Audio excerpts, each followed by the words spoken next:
be funny. Anybody got activist mitts yet? No? And speaking of which, I am trying to stop smoking, so if anybody wants to lend me a roll up, that would be awesome.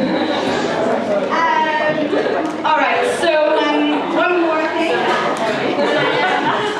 Okay, so don't worry guys, it's my last poem. There's going to be noisy fun times afterwards. You can chat your life out. Okay, thank you. Thank you for that.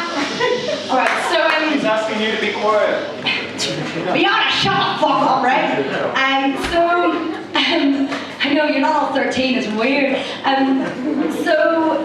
Yeah, is anybody else here a gardener? The best thing about being a gardener is when it rains, you're really happy.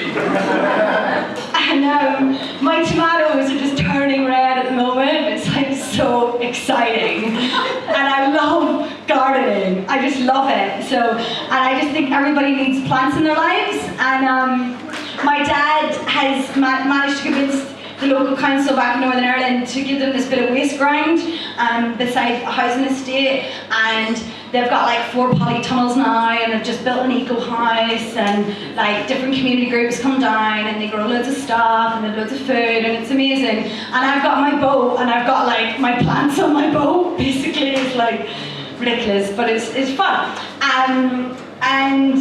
And yeah, so then it made me also think about teaching. So I think that there's just little things that we can all do that make us happy, and also like it's not just about us doing our bit to make the world better. It's like if we're happy in ourselves, then the world's going to be a lot better too. And like sometimes you just have to start small and start local, and don't feel disempowered. Yeah. A teacher is a gardener. I grow the feeders, shopkeepers, cleaners. Dad taught me start seeds cradled in nurseries. Once they're established, transfer them to sunny windowsills so they don't get bitten. The final transplant must be delicate.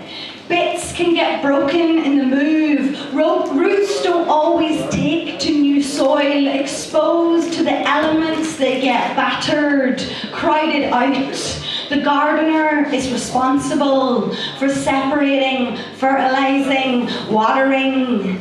Dad's seeds sleep in neat labeled rows. I work out mine when they get bigger. Each seed needs its own treatment. Some are supported, trained, and climb. Others creep. Some get picked their whole life, while others get pulled up, trampled, or choked.